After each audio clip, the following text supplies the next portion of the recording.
Virtual peer review welcomes college students.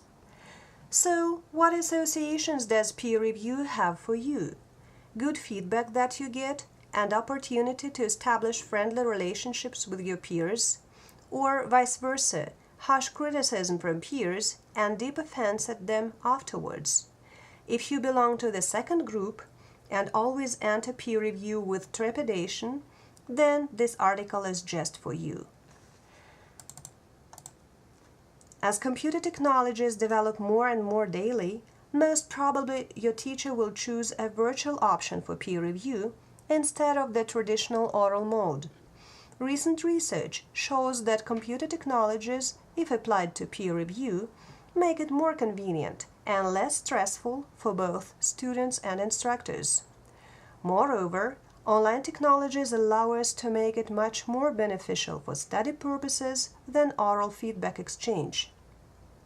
So do not be scared of peer review when starting a new class, as nowadays teachers learned how to make things smoother.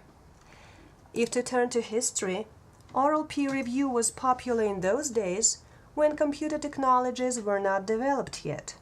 Of course, it was possible for teachers to tell students to print off copies or to print them off for them. That would have reduced the amount of tension that normally accompanies oral peer review sessions. But printing costs money and is a lot of fuss. Besides, there has been such a stance among educationalists that immediate reaction is more important than the one that has been given much thought.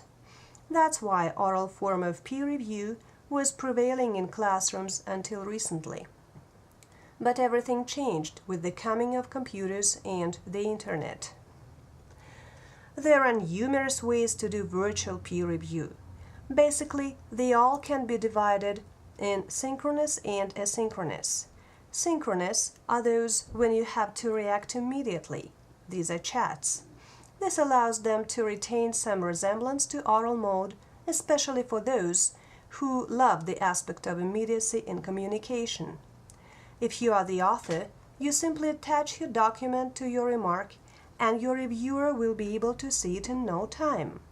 Then they promptly read your paper and write to you whatever they find necessary to write about your writing. Even if their criticism is more negative than you would prefer it to be, the effect will be to a large extent mitigated due to the screen between you both, and you won't be crying on your pillow after that. Normally, peer sessions involving chats occur in computer classrooms in the regular class time, with teacher intervening minimally. Or your teacher will assign to you some specific time outside of class when you will be supposed to go to the chat room and chat with assigned partners about your papers.